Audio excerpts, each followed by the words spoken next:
When we talk about country risk, we are simply referring to the economic, the political, and business risks that are unique to a specific country. So the country risk in Botswana, for instance, is very different from that in the Democratic Republic of Congo. And a bank would consider advancing loans in these two countries very differently as a result. Similarly, there's a huge difference between Somalia and Ghana country risk. Generally, when we look at a specific country, we can expect to observe varying degrees of economic, financing, commercial, political, and business environment risks. However, in evaluating a company, we have to be more detailed in our analysis. So I've attached a framework that you could use. It's not meant to be exhaustive, but it's a good starting point.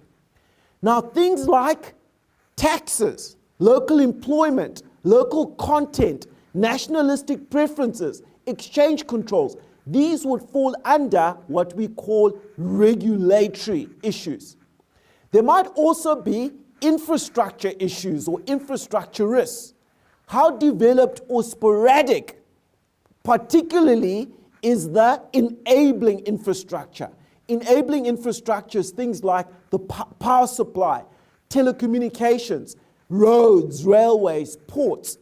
If we're to look at the business structure, what is the level of corruption in the country? Are there cartels?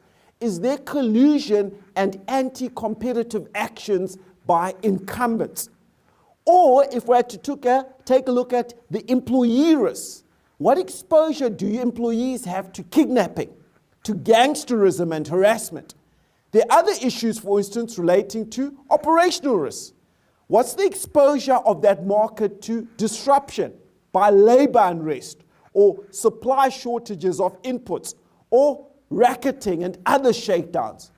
And then what are the broader economic risks that are applicable?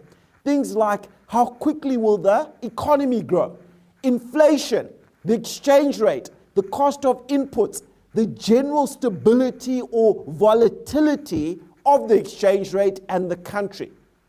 And are there any expropriation risks? Nationalization of assets, for instance, or the immobilization of assets. Or maybe there's the risk that assets may be destroyed as a result of war or riots. And within that country, what are the political risks? Now, what are political risks? Actions and policies of the politicians, or changes in the politicians, in the incumbents, that would result in your business being compromised. That's just a general framework of the risks that can be applicable to a specific country, a specific company in the country within which it operates.